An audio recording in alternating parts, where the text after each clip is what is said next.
Herkese merhaba. Doktor Nick'le bir kere daha buluştuğumuz için çok heyecanlıyım. Şimdi kendisi de dakik biri. Hemen aramıza katılmadan önce kısa bir introduction'la başlayalım. I'm very excited to once again welcome Dr. Nick. We love you, Dr. Nick, here from Istanbul, Turkey. But all Turkish community, we appreciate your work and your support. And he's right here. Let me bring him in. I'm very excited. It's been a long time. And we've had some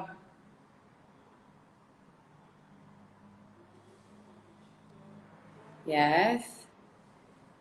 Here, he's coming up. Hello everyone. Thank you for joining in. Today is going to be a really exciting day. We've had a few bugs about, Instagram and the questions, but I'm counting on you guys for joining in with... Hi, Naz. Hi, Nick. How are you? I am great. How are you? I'm so excited to have you here. It's great to be here again. How's everybody there? Everyone's looking amazing. We've had a few problems with the questions, but I'm counting on everyone to just pick them from right away and keep asking them, in real time. So how are you? Please catch me up on what you did, the video. Bones are amazing. I loved it. Thank you. That's really kind. Really, really great. Thank you very much. Yeah, I've done bones, and what I'd love to do is ask everybody, what shall I do next? What do they want to hear next? Yeah, we'll do like an hour and a quarter, hour and a half, 10 short lessons, so it's really, really digestible. What do you want me to talk about, guys? A lesson, a slice of nutrition, goodness. So you tell me. Okay, I don't know who's going to tell what, but I'm really interested in hearing what you're about to say about on parasites, since you have a deep background in immunology as well. Yeah. And it's an amazing topic, and we have to understand it as a microbiome from that perspective, not just something that needs to be eradicated in the sense that we've been taught. So that would be really interesting to hear from you, and it'd be really credible. That's from me to you, but I'm really excited what people will have to say about that. Okay, great. Sky Girl says stress and gut health. That's interesting. That's really interesting. Yeah. Maybe we should do it on microbiome and bring stress in. That's a good idea. Thank you, Sky Girl. Lovely. So you want to just some thoughts on parasites and microbiome? Yeah, that would be amazing. Just from my side, but I have really great news. Some of the questions are coming up, so I'm so happy right now. Okay. Because they were amazing, and I really want to shoot them away. And I was so, just didn't want anything to go wrong, because we've missed you so much, and we love having you here. So I think you're taking the microbiome thing down, but yeah, very much so. I'm just going to make some notes here so that I can follow up with these. So we've got microbiome, and stress, microbiome and parasites. This is interesting. Were you asking me about microbiome and parasites now or for a video? For 10 lessons, because it's a deep topic. It's not like a question. It can't be answered in 3 or 4 questions even. For sure. Yeah. Okay, so microbiome sounds really good. So we're going to do microbiome and stress, microbiome and parasites, microbiome and diet, and we'll talk about raw, and we'll talk about kibble, and what kibble just destroys microbiomes. So it's just an absolute no-go. Yeah, kibble, it will not harbor a healthy microbiome. And one of the main reasons, I don't want to give away the punchline, but one of the main reasons is dogs are carnivores. They're meant to eat mainly a meat diet. Surprise, surprise. Yeah. But if you feed them a high carbohydrate diet, which is kibble, because it's cheap and it's easy and it's convenient, something's got to go. Something, if you don't do things the way nature intended, then something's got to give, and your microbiome. And when your microbiome is unhappy, everything is unhappy. There's an amazing guy called Cryan, and he's written a book called The Psychobiotic Revolution. John Cryan, he's a lovely Irish guy. You can get him on TED Talk. And one of his quotes is that the microbiome controls the brain, and when you control the brain, you control everything. So fabulous, really great. So there you go.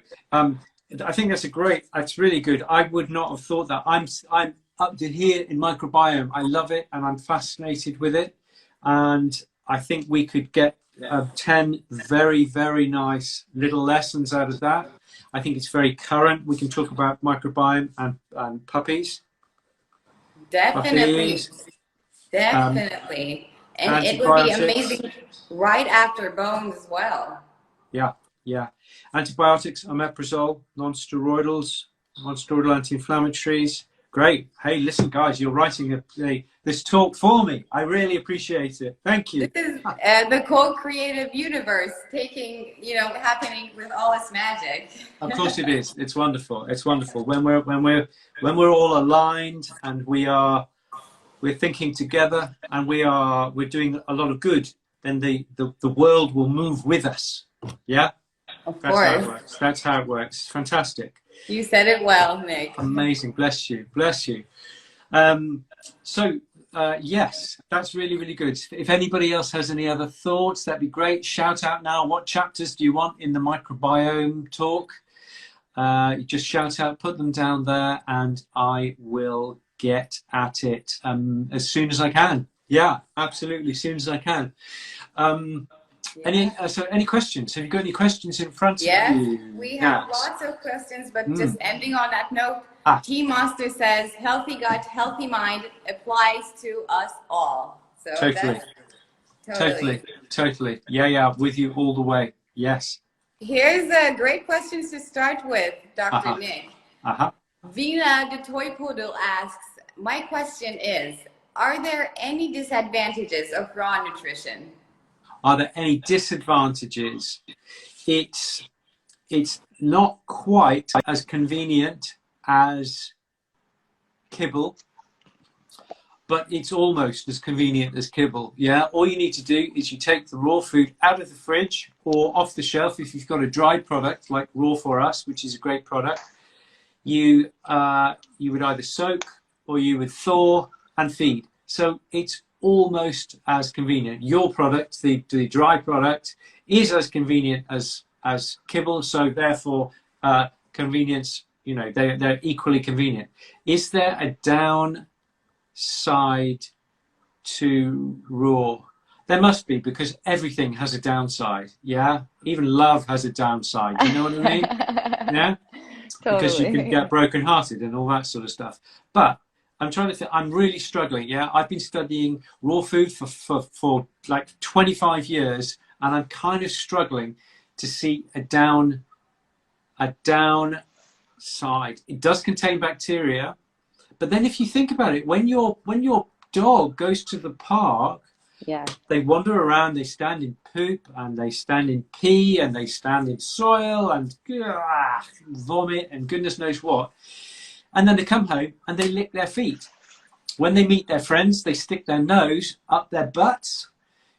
So they live in a very rich bacterial world. And when we were at school, you were at school a lot more recently than me, but when we were at school, it was like everybody told you bacteria are the enemy, germs are to be feared. But actually now we are learning that without good germs, which compete with the bad guys. Without those good guys, and even some of the bad guys, you can't live. You can't live. You wouldn't see tomorrow if you got rid of all your bacteria in one go. Okay, they really, really, really are very, very wonderful. And I'm going to have a plug for Connor Brady's book called Feeding Dogs. I haven't got a copy here. Have you got a copy? Have you got a copy? It's at home. It's okay. Actually like next to my bed. I read it before I go to bed. So, like right now. Okay. Wow. That's my book. Okay. How cool.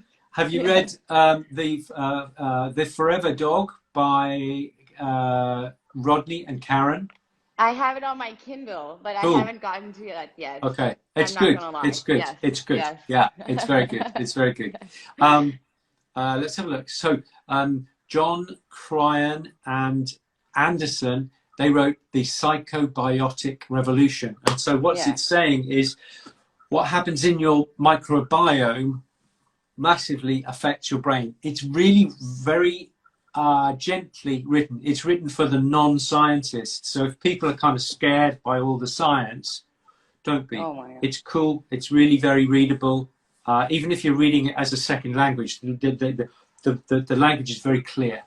So I think my friends in Turkey would very much enjoy that if that's your kind of thing. And trust me, make it your thing. It's big. It's big now, and it's only going to get bigger over the next 20, 30 years. Of course, I totally agree.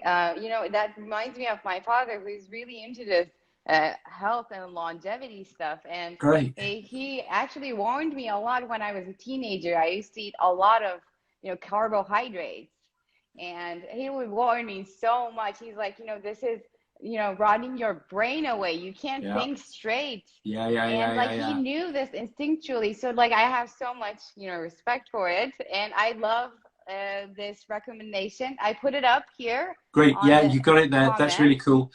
There's another book. There is another book. It's called Why We Get Sick by Benjamin Bickman, Bikman. Why We Get Sick. It's a little bit more in depth. As my mother-in-law has just arrived home. Why We Get Sick by Benjamin Bickman, and he lists everything, things that respond badly to too much insulin in your system. Okay, it's called insulin resistance, and it's kind of a precursor to diabetes in human beings. Okay, type 2 diabetes. And one of the really startling things is, it'll shorten your life, and it will give you liver disease, and it will give you, and so many things. But one of the things he did say is that in teenagers, when they eat too much carbohydrate, you get a certain degree of insulin resistance, and you can get acne. Yeah. So that's what happened to me. Okay, there you go. But now you're very beautiful, and you haven't got any acne, so that's fantastic. Well done, you. Because I eat well, yes. Of course. It's very simple. Yes. Don't tell anybody, but nutrition is very simple, okay? Because I'll be out of a job. I mean, you keep on telling everyone you meet, so you're just doing it for the good, because obviously people need veterinarians. We need to solve problems. We need that. Yeah. We need that technical look. But, overall, some of the stuff that we use, we don't need them, and then we can go above them through this way of looking, and through your way of teaching people and empowering them to make, bigger decisions about, their health.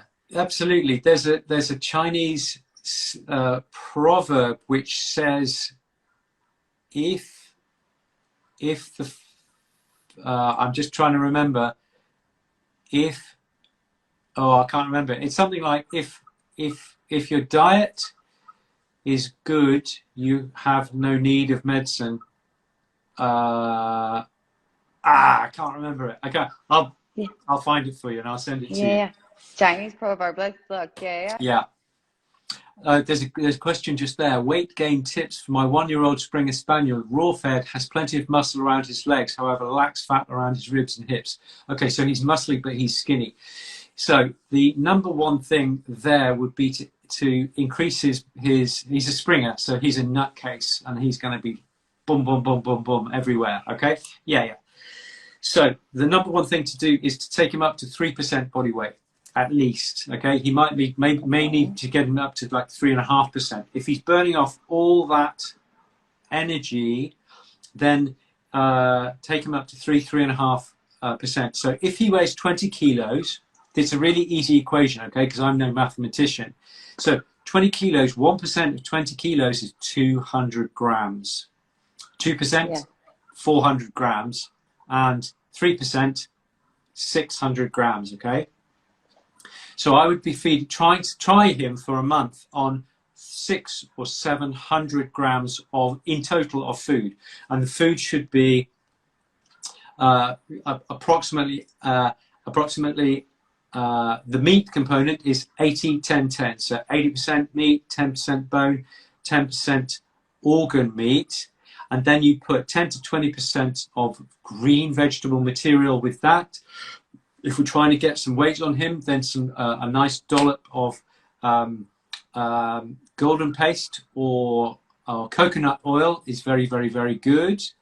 And that would be the first thing I would do.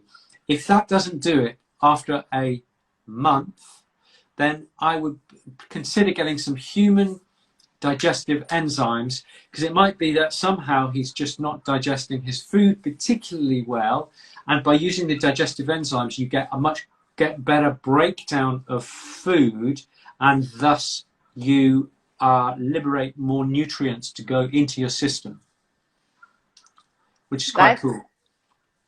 That's amazing. So with the addition of digestive enzymes, we're able to get more of the food that we're eating. Yeah. Otherwise, we would be getting less potential, right? Yes. Yeah. Most people, their pancreas, when I say people, I mean dogs and humans, okay? Their pancreas squirts enzymes into your gut, just below your stomach. Yeah, the food is held in your stomach, and then it's kind of squirted into your duodenum. Okay, tell me if this is too much detail. No, it's squirted into your duodenum, the first part of the small intestine.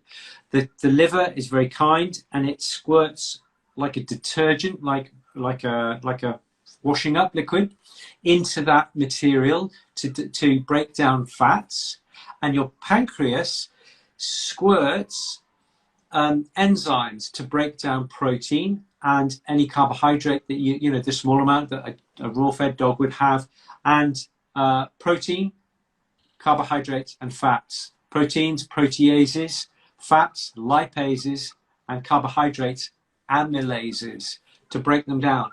But some people are born with not very strong pancreatic function, and so they don't produce as much enzymes as they would like, and so that's it. Make sure that the dog has really good poos, because if the poos are anything less than absolutely perfect, you should be able to pick up the poos with 2 fingers. Yeah. Okay. If you can't, that may be where the problem is, that he's not digesting the food properly. So it may be that if you're giving him lamb and he can't digest lamb, it's going through too quickly and he's not getting the goodness. Or maybe if you're giving him chicken and he can't tolerate chicken, he gets a little bit loose on chicken, then it will move through too quickly. Yeah. Or if he's allergic to venison, deer meat, and you're giving him that, it will just go through too quickly. So in order to get maximum benefit, he needs to be producing really, really nice poops, as they call them in the United States. Poos and poops, but from what I understand, we need firm, of course, like firm stools. Yeah. And if the food goes way too quickly, then it doesn't get that form. Yeah. And what would be like a quick way to respond? Because some of the times it's just because of the transitioning. But if it happens way after transitioning, then of course we're looking at the protein, so that we need to change it. But Yeah. do you have like an emergency response, like a quick nutrition An intake? emergency response to loose poos. Yeah. Yeah. Okay. So the thing to do is to move to a protein that you know is absolutely fine for that dog and is quite light. So we're talking maybe rabbit or fish or turkey or chicken or something light. Okay. You keep on feeding, because then you keep on feeding the gut. Okay. In the old days, we used to starve, but nowadays the thinking is just to continue to feed. You might feed little and often. And I would be using herbs like slippery elm or marshmallow. And these are very good as they're prebiotic, and they have an anti-inflammatory effect. Also, chamomile is good. So either chamomile, you can either go and pick it in the garden. I imagine in Turkey it probably grows quite well. Yeah. So you can either get it from the garden, or you can I buy it in big bags, and we have it in tea and goes on the dog's food and what have you. So you can use that, or you can get if you want. The expensive way of doing it is you get chamomile tea bags, and you can make some tea and add the tea to the water bowl or to the food, and then you open up the tea bag, and you just mix in the chamomile from the tea bag into the food, as to calm the guts down. Oh my God, that's great information. I never knew that. I knew chamomile for like urinary problems, even for women specifically, the tea and stuff. But this is really great. Cool. And I will note that down, Dr. Nick. Thank you. Thank you. We have a question right here. Puppies fed puppy kibble can be hyperactive and bounce off the walls with the high protein content, and will calm down when I'm reading it because it doesn't appear on there. Will calm down when put on adult. Does raw have the same effect? Can they get too much protein? No, they can't. I don't think it's the protein in the kibble that makes them bounce off the walls. I think it's the carbohydrate. Carbohydrate gets broken down into glucose, and glucose is like rocket fuel. Okay, whereas protein doesn't give you a big energy surge, so it's going to be much smoother, and fat won't give you as much of an energy surge. It won't give you kind of a high. Yeah, when you have a chocolate bar, you will feel high as a kite 2 hours later, or even an hour later, and then you'll go down. You're going to slump. Whereas with protein and fat, it's much smoother. So I would say, don't feed puppies on puppy kibble. Feed them on real raw food, I would say, and then you continue to feed them on real raw food for the rest of their lives. That is the way to do it. Like that just sums it all, and I just music to my ears. Thank you so much. I can't even believe like how lucky we are that we have you speaking this pleasure. honestly and simply, not just like being all like, it's just funny about it. Thank you so much, Nick. And pleasure. This is like beyond, we're beyond grateful. We're keeping on with the questions. How can I talk to a vet that says carbs are essential and raw lacks nutrients, i.e. phosphorus and calcium? Okay, you buy them Connor Brady's book and say, read that, and then let's have a chat. Number one.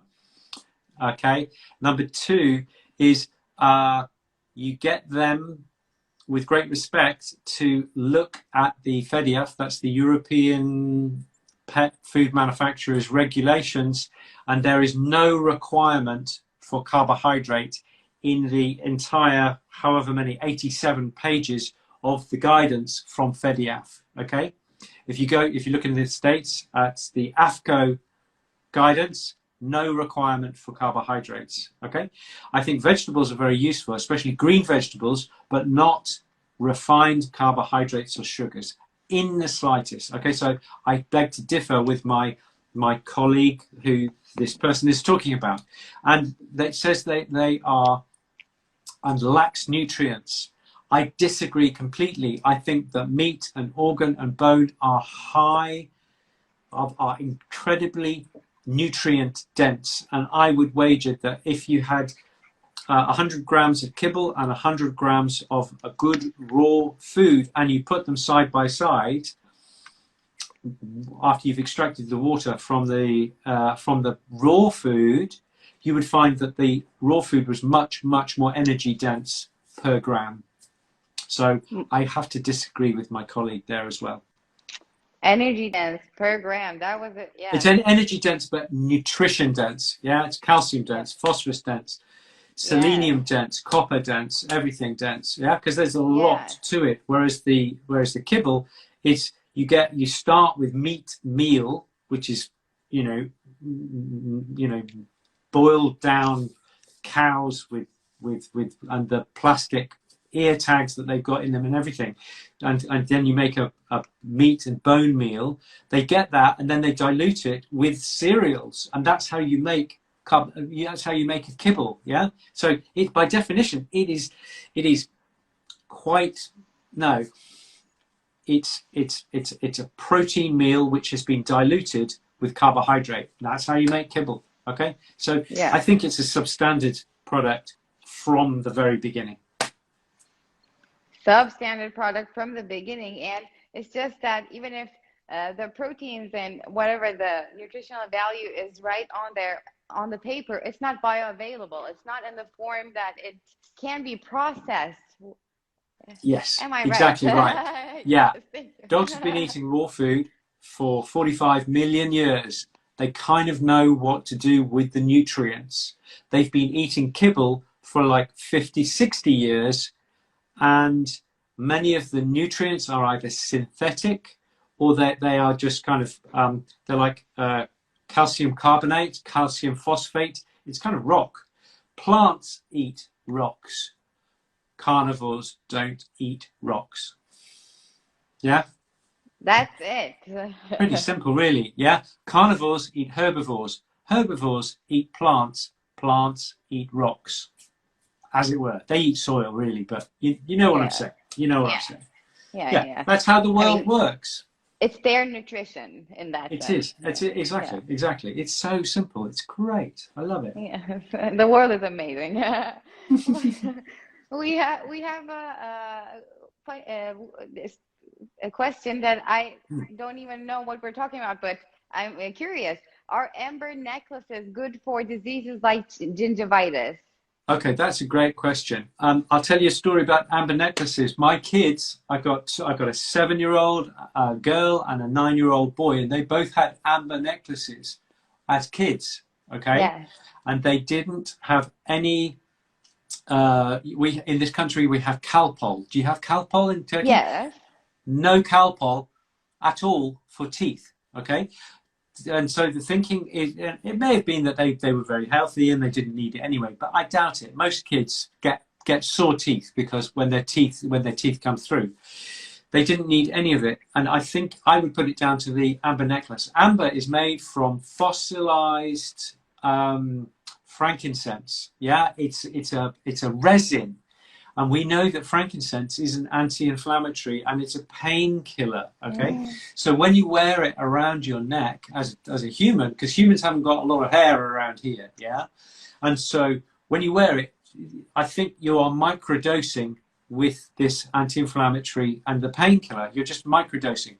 Now, whether that works with dogs because they've got hair, coat around their necks, whether it works with them as well, I don't really know. I've never tried it, but it'll cost you, I don't know, 20 euros to get an amber necklace, and you might as well try. Will it help with gingivitis? I doubt it. The thing that I would do for a dog with gingivitis is I would put, or a cat, is make sure that they are getting bony material. If you have a look at my new video, bones and how to feed them on Vimeo, or you go to my website, you can see it there as well. We go through how to feed bones safely, okay? Because you can feed bones very, very safely, and that is the best thing for cleaning teeth. That's how Mother Nature does it, and I think she probably knows it better than most of us. She does, and you know, the before and after pictures just say it all. And I'm very curious. I love the video. I'm going to put the link up after this talk. Thank you. In the story, like always, and Great. even Thank on our you. website, because it's really important for people to really understand it. And you know, they really don't have any clue as to how important it is. What starts in the mouth just, you know, goes way back in. It's even harder to, you know, intervene when it's gone there. So it's just amazing for us. And gingivitis, I think it's really, really important. I've been reading in Connor Brady's book as well. I'm curious about what to do for, you know, already formed, you know, areas, infected areas, and, you know, red lines and stuff. Yeah, yeah. But so yeah, for me it would be really good diet, plenty of heart within the diet because of coenzyme Q10, which is very helpful for here. Yeah. Plenty of antioxidants within, you know, a good raw diet has lots of antioxidants. So for me, it's raw diet, plenty of heart, plenty of bony material. If the teeth are too sore to start on bones, you need to talk to the vet, get the teeth cleaned, and then and take out any loose ones. And then once they are they're a little bit more healed, then you go onto bones, and that will keep them clean. That's really important because clean teeth have much better, more healthy gums. That is just great information. I've noted down. I'm going to write a blog post on, you know, teeth and bones. Yeah. I'm going to make it references to you. Thank you so much for this. Pleasure. And of course, the video. You know, it's been half an hour, but we have a few other questions. Would you like to shoot them ahead? Yes? Yeah, of course. Okay. That's so happy to, you know, hear. Which foods have iodine besides kelp?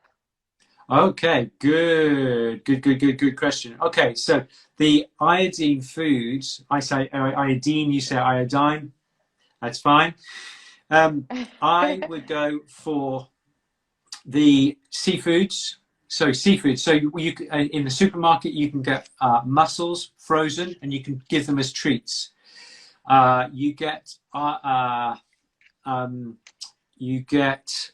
a lot of iodine from leafy green vegetables, which are grown in organic soil. Organic soil is much healthier and has much richer mineral component, and so that's a very, very important source of all minerals and B vitamins and zinc and things like that.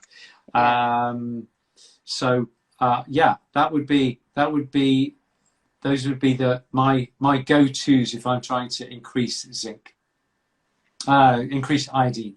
Increase iodine. And whatever you say, I'm saying iodine from now on. Okay. Okay. Here's another question. Which is better for cats, pureed, steamed, or fermented vegetables? For a dog? For a cat. For a cat, pureed raw, I presume, steamed, or fermented. Or fermented. I would go all three. Yeah, only at like 5%. Yeah, so cats eat very similar to dogs, except they just eat a lot less vegetables. So 5%, 8% veggies for cats, but exactly the same, really. And well, the meat component is in about an 80-10-10 ratio. So that's pretty easy. Yeah. You're writing notes on sticky pads and then sticking them on. Great. I'm going to deal with them tomorrow. Cool. I don't want to lose anything that's going through my mind. And Billy Holcomb is here. If I'm correct, he's from the United States. He's asking Billy? like, yes? Ah, Billy Herkman, how are you? Greetings, my Yes. friend. I didn't see him. He Hi. snuck in while I was talking too much. Yeah, and we're so happy to have him here. And he just like noted it down because the question was about fermented veggies. So I think he's asking, which veggies, Yeah. I think they're all Yeah. really, really, really valuable. Yeah. And he works for a lovely company called Green Juju in the States. And so if you're in the States, Oh, if you're watching this from the States, check out Green Juju. Have a chat with Billy Herkman. He's a very, very yeah. knowledgeable, very deep thinking nutritionist. I've got a lot of respect for him, and he will teach you lots, I'm sure. So yeah, a bit of all three, I would go. Yes, thank you for, again, Billy, welcome. We have a Turkish question. It's really important. It's about the post I made today about diabetes for cats. Yeah. I'm translating. She's asking, I have a cat who's using 1 dose insulin a day. Would it help if I switch to raw, like frozen or freeze-dried? Would it help? I think it's massively important to take. So cats get the equivalent of type 2 diabetes. Dogs get mainly type 1 diabetes. We can do it on another show. We can go into the detail. Yeah. But type 2 diabetes in dogs, it's a minority, but some of them get it. But with cats, most cats, if you change their diet to raw food, that means you're feeding them lots of protein, which is how they're supposed to be fed. They're not designed to eat lots of carbohydrate. You move them onto a high protein raw food diet, and you lose weight, and you can cure diabetes in many cats just by doing that. Raw food, lose weight, cure in many cases. Raw food, lose weight, cure in many cases. Just like in cats. In cats, so valuable information. Yes. Dogs are a little more complicated, but even it's the same. You would have the same approach with dogs, but type 1 diabetes is not as amenable to weight loss and to species appropriate diet as type 2. As type 2, yes. Yeah. As you say, this is a whole nother topic. And actually, you know what? Diabetes could be another like 10 short lessons topic if you're up for it. Like that's a lot of work, but that'd be amazing, of course. Right. And how about a few more questions, Nick? How are you feeling? Sure. Let's go another couple of questions. That'd be great. Yes? Yeah. Okay. This is really good. Here's another question. Dr. Nick, can we get some insight on the hair tissue mineral analysis test for cats and dogs? Is it worth it? Okay. I used to be pretty skeptical about these things because they will tell you what your mineral balance was like, 3 months ago, because the hair has to come out. However, some of the testing that they're doing nowadays, they will take the entire hair, and so it could be argued that it would be a better reflection of your mineral status right now. So I think that there's a possibility that will help. The other thing I'm thinking is that if you have exposure to heavy metals, for example, in the human, or even in the dog world, even in the cat world, rice will often contains arsenic. Okay, believe it or not, and therefore you can check on the arsenic levels, because you shouldn't really have very much arsenic at all in your system. Or if there's lead, maybe you're in an old house and it has some lead piping, you'll pick those things up. So for heavy metals, I think it's brilliant. Yes, it's brilliant if that's it. Can you work out whether you got enough calcium or phosphorus or iron? I'm not entirely sure, but definitely with heavy metals, I think it would be very useful. So if there's a suspicion about heavy metals, definitely it's worth it. I would give it a go. Yeah, I would. I looked into it a few months ago because a new company came on, and I put these questions to them, and they said, no, we take the whole thing, not just, you just clip the ends of your hair. Yeah, with you, if we clip the ends of your hair, that would tell us what your hair was like 5 years ago, what your body was like 5 years ago. Yeah. Yeah. 5 years ago, 3 years ago, depending on how quick your hair grows.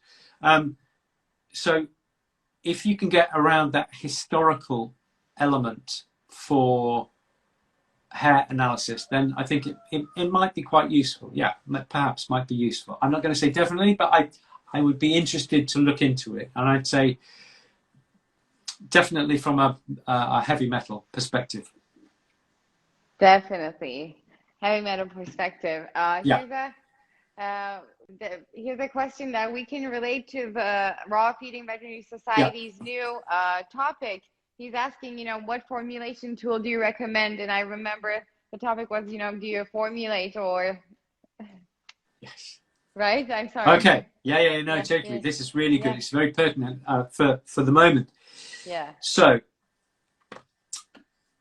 there are two types of raw food feeder. Okay, there are those who formulate, and they weigh everything out, and there are those people who just say, right, well, I'm just going to take approximately this much meat and this much organ and this much bone, and I'm going to put a little bit of veg and a bit of this and a bit of this and a bit of this. Yeah, that's the other person. Okay, it's more kind of just kind of making up the recipe. Okay, so there are two types of people, and I think both have wisdom, but my problem would be is if you're a formulator, and you feed the same diet every single day, I'd say that's not wise. You might as well feed kibble, because that's a single formula for life, which is not how life really works. Yeah.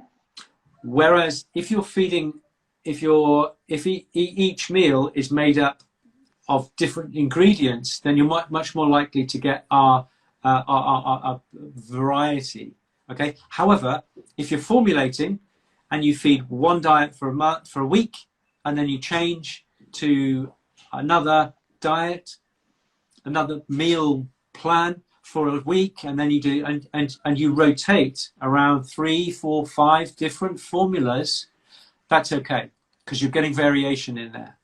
And equally, if you have maybe you have a beef week, and you put your beef and vegetables and green vegetables and bones and fish oil and this and this and this, nuts and herbs and seeds, and you do that for a week. It's beefy week, and then you have a lamby week, and then you have a chickeny week, and then you have a ducky week, and then you have a turkey week, etc.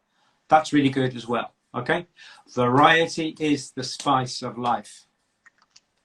Variety is key, and variety is balance. If you want to learn more about feeding raw at home, there's the original video of Raw Feeding Basics with Turkish subtitles for you guys, and you have to watch that before anything else. And again, I'm asking you, but we have a few more questions, Nick. And also, I really want to talk about bones before we go. So let's make time for it for at least 5 minutes or so, okay? Because there are so many questions, and we didn't get that in as much as I wanted to. Okay. And let's do some bones. Shall we? Okay, let's do some bones. And I'm saving the other questions for another time, because we have a lot. We have a lot, you guys. Okay, it's not ending. And thank you so much. This feels just incredible. Yes, it's a pleasure. If people do have questions about raw food, or bones, then if they watch the videos, that might answer. The videos are designed to answer the top 100 questions from raw food. There's another one. The top 100 questions in raw. We could do 100 minutes of 100 questions, couldn't we? Yes, we could. 100 questions in raw. Good. Thank you, Naz. Thank you, my Turkish friends. That would be amazing.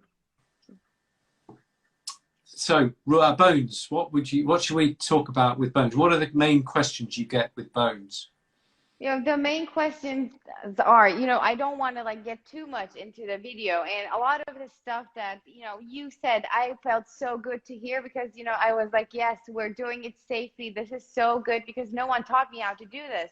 But, you know, but from experience and out of love, you know, out of care, I was able to understand it, you know, which bones to start and which bones to avoid, and in which cases we need to like stay away from it completely. But you know, I know you love them, and I know you love how dogs, you know, spend time on it. Can you just like explain to us from your perspective, like what this bone provides to a dog? You know, like it's so much more than minerals, you know. That's great. It's a really nice question. Thank you.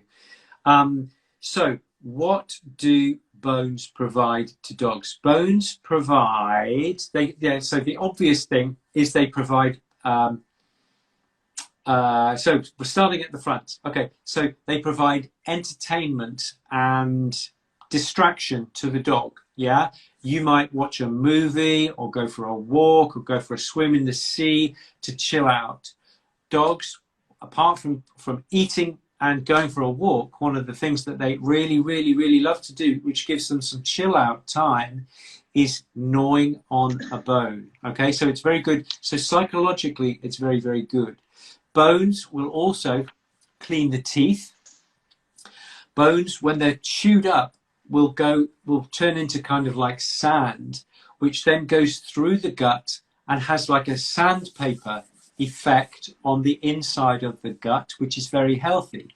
Humans use fiber, vegetables and fruit and all this goodness to keep the gut clean and bright and fresh, but dogs use bone in the same way. The bony material helps to provide a really good quality stool when it comes out the end, so that it's easy to pick up. Remember, 2 fingers. If you can't pick it up with 2 fingers, you need to look at the diet.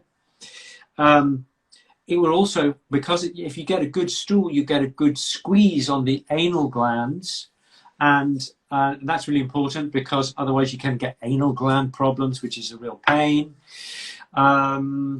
With all dogs, but especially with puppies, it will provide a lot of exercise along this front, the neck and the jaw and the whole front of the body. And so there's an exercise element there. You can also, when they're, because you know what they do, they go like this to, I should have a little bone, shouldn't I, here too? It stimulates the brain, stimulates thinking. Right, here's a bone, how am I going to eat it? Right. So it helps with that, and kind of coordination of the front limbs and the head and the brain and what have you. Also, and this is more than I even put in the video, this is lots of things that are coming into my brain. If you're stimulating the mouth and you're keeping the teeth clean by chewing on bones, you're going to have a much more healthy oral microbiome. And you need a really healthy oral, mouth microbiome, because this is the beginning of your digestive tract. Starts here, ends down there, and so this has to be in good shape. Your oral microbiome has to be in good shape, and that's what bones allow us to do. People say, oh well, I brush my dog's teeth, and that's okay, but most dogs won't let you brush the inside, not the outside. The outside's quite easy to do, brushy brush, but most dogs won't let you brush on the inside, and therefore you're probably not brushing 40% of the tooth surface. So I have to doubt whether toothbrushing is as useful as it might be. What I can guarantee though is that if dogs are eating a variety of bones, softer bones and firmer bones, that they will be cleaning all aspects of the of the teeth. The only place that they won't sometimes clean with bones is just on the canine there, the canine in the mouth of your canine. Yeah, just at the top of that sometimes, because in the good old days when they were roaming in packs on the savannah, when they chewed on fur, that would clean that. And most domestic dogs nowadays don't chew on fur very much. You can get fur, you know, because skins that they don't use for leather, from the factory, they can just dry those, and they make very very good things to chew, and you get a lot of manganese from the fur, for example. Okay, so there you go. That's a very long answer to a very simple question of what else can bones do. Bones can do an awful lot, and therefore, if you're not feeding bones, do take advice and gradually ease your dog, educate your dog into eating bones. I go through it on my video, but there are other places that you can, you know, talk to Naz. She'll teach you how to do it as well. So the most important thing is get those bones into the dog. Start with the softer bones like chicken carcasses, duck carcasses, turkey carcasses, and then gradually each month get into bigger and firmer bones. And I would say avoid shaft bones, yeah, leg bones, long, these bones here. This type of joint is okay, this type of joint is okay, but the mid shaft they tend to be kind of brittle. So unless the dog is very experienced with bones, I would say avoid leg shaft bones. Pigs, trotters, very good. Oh, because they're pretty soft. They're pretty soft, and the animals tend to be pretty young, and so the bones are quite soft. yes. There's a question about if someone's dog swallowed a whole turkey neck and threw up straight after 8 hours, and they ended up in a vet. You know, like she's asking, how can I educate my dog to eat bones? And obviously, Yeah. Good question. Okay, so what I would do in that scenario, it depends how big the dog is. Do you know how big the dog is? No, it doesn't say. But I think it's small. Yeah, no, it doesn't say. Okay. No. So the first thing is the dog has got to be eating raw food, okay? Because then the stomach has got good digestive power, it's really low pH, and the proteases start to be activated. So that's the first thing. If you're feeding kibble, do not feed the bony materials, okay? So number one, raw. Number two, you start. Let me just take you through how to educate a dog. It's in the video, but I'm going to tell you anyway. When we were educated, we had primary school, then we had secondary school, then we have college, or your apprenticeship or what have you. Yeah, it's like 1, 2, and 3. That's how we do it with dogs. Okay, so primary school, baby school, you give big, soft bones like turkey, duck, chicken carcasses. Perfect. Okay, they're big, so they can't swallow them. You give them whole, so that they chew them and they determine the size of the particles that go into their mouth. Yeah, never ever chop bony material into little bits. Okay, always give it as big as you can material. Okay, because then they choose how big the thing they swallow. Okay, that's really important. So you start soft, and then you graduate to something a little bit more chewy, like a turkey neck, duck neck, a chicken wing, a beef rib, something like that. And then after that, you would graduate onto knuckle bones or shoulder bones, mandible, skull, anything but leg bones. Really, is the easiest. you guys need to go ahead and watch that video. It's so fun to, I just love watching your videos with my furry friends. I'm really a geek about this, and it's just like so trustworthy to hear it from you. And I just don't want to do the work all again, like right here, because you have already explained it, and I loved it. And we have another question if you want to like answer like Okay. for Let's round out. Yeah, yeah, let's round out the hour. Let's go an hour. yeah. Let's do an hour? Okay. I mean, we're so thankful, Dr. Nick. But thank you. Sky Girl asks what bones are appropriate for flat-faced, peak-faced kitties. If you've answered in the video, we can, yeah, suggest. I would go with carcasses for those guys. They're a bit softer because they've got this much jaw. They got. How can I do it? They've got.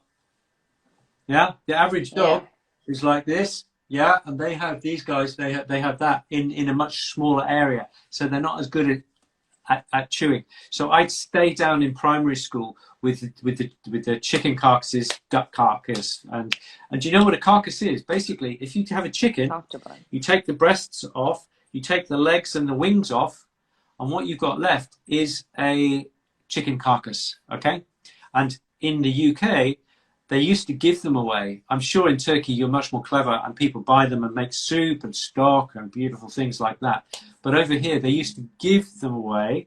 But nowadays, now that there's so many more people raw feeding, I think that they charge you, I don't know, like 50 cents or something for a chicken carcass. So it's pretty cheap food.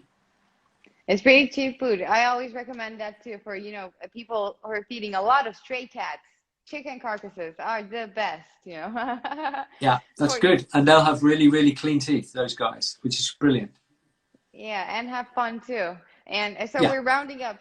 Should I keep on with the questions? I'm just confirming. Yeah, I do. We've got another 4 minutes until 5, so that's cool. Okay, 4 minutes. We have a good question here. It's just off topic, but it's about fish. Can we please answer that? Can dogs have sardines for omega-3?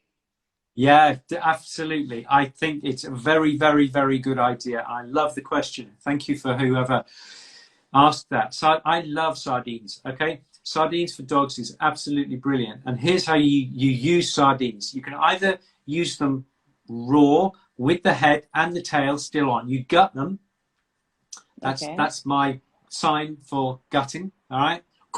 You gut them, yeah, but they're like this, yeah, you go, you gut them, okay, and you have to freeze them. They have to be in the freezer for at least a week, okay. You then take them out, defrost, give to dog with tail and head and everything.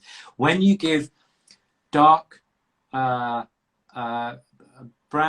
type fish, yeah, oily fish like that, it's a good idea to use a little bit of brewer's yeast because they contain a thiaminase, which breaks down one of the B vitamins. And so you add a little bit of extra B vitamin and it's delicious. Brewer's yeast is very, very healthy, good for your liver, helps keep fleas away. You can't go wrong. So with fresh sardines, great, go for it. Cheap, lovely, beautiful, really, really amazing. So they can have one every day, one every morning for breakfast if you like. The other way of feeding sardines is with sardines in a tin. So over here they're really cheap. You can buy a tin for like 40 cents or something. Very, very cheap. Okay, yeah, 40 pence over here. But I'm translating it. Are you in euros over there? Yes. You are euros. Okay, there you go. 40 cents, 60 cents, cheap. And what's really useful about these is that you can keep them in the cupboard. Yeah, 10 of these, so that when you forget to get the food out of the freezer, you've got something to feed the dog. Yay! Okay, you can just feed that on its own, even without even any vegetables or anything. That's absolutely fine for one meal. They contain lots of tiny little bones, and therefore they're a good source of calcium, very good source of omega-3, and yeah, there's no real downside to tinned or fresh sardines. Very, very delicious. Some dogs don't like them though, so if you give sardines and the dog goes, "Oh, I'm not a walrus. I'm not a seal at the park," then that's just it. You know, try something else. Try something else. It's one of those things. I'm not a seal. I'm a seal. Arr, arr. Yeah.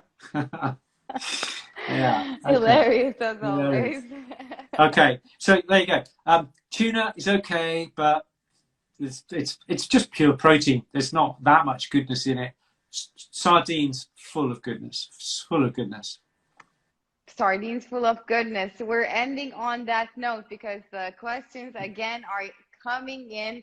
Thank you so much for the interest. A lovely question was popping up about yeast. We should get more into that. Which yeast? Yeast. Yeast. You know, yeah. Okay. Well, let's make that the first one next time. Let's meet again in a month if you like. Yes. Yeah, let's do it. I would love it, Nick. I would love it. Let's just keep on going with this and make it a tradition. And we'll get the notes out and I'll put the links up. Thank you for having us. It's a pleasure. Would you like to say anything as an ending note for the Turkish community? Yeah. Oh, I'm going to say greetings to everybody in Turkey. I cannot wait to come over to meet you all, to see you, to eat some beautiful Turkish food and drink some beautiful Turkish coffee. And I'm so looking forward to that. And to meeting you and meeting your dogs will be great. Can't wait. Much love. Can't wait. It'll be a blast. Thank you again, Dr. Nick. It's always amazing to have you here in your guidance. You're our leader, and we love you. Bless you. Bless you. Thank you so much. Naz, it's an absolute pleasure. You're doing great work there. Greetings to everybody, and thank you very much. Little Princess says, will this be recorded? I think it will, yeah? Definitely, definitely. You know, inshallah, we say, I'm just going to record it and put it up and hopefully get the Turkish subtitles again because this was amazing. So informative. I agree. Cool. Thank you, Nick. Say hi to the Thompson family.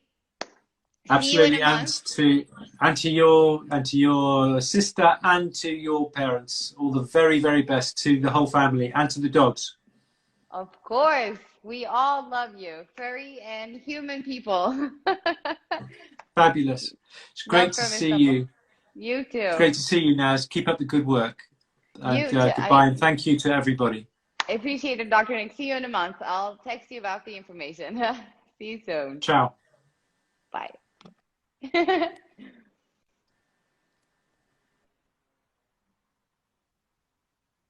Katıldığınız için çok teşekkür ederim. Mümkün olursa inşallah videoyu kaydedeceğim ve daha sonrasında da Türkçe altyazılarıyla birlikte paylaşacağım. Gerçekten çok fazlasıyla bilgi aldığımız acayip güzel bir soru cevap oldu. Soruları yetişmekte güçlük çektim. Birkaç sorumuz kaldı. Her zamanki gibi yine sonraya saklarız. Tekrar gündemimize getiririz. Nick'in kemikle ilgili yeni çıkardığı yine 1-1,5 saatlik bir video var. İzlemenizi tavsiye ediyorum. Bir veteriner hekimin ağzından neden kemik yedirmeliyiz? Bunu dinlemek bence çok güzel ve aydınlatıcı olabilir. Daha sonrasında da yine tekrardan görüşüp konuşabiliriz. Sohbetler devam edecek. Canlı yayınları tabii ki çok özlemişim. Umarım sizin için de çok faydalı olmuştur. Tüylü dostlarımıza çok sevgilerimizi, selamlarımızı tüm ekipten ben iletiyorum. Sizlere tekrar görüşmek üzere. Güle güle.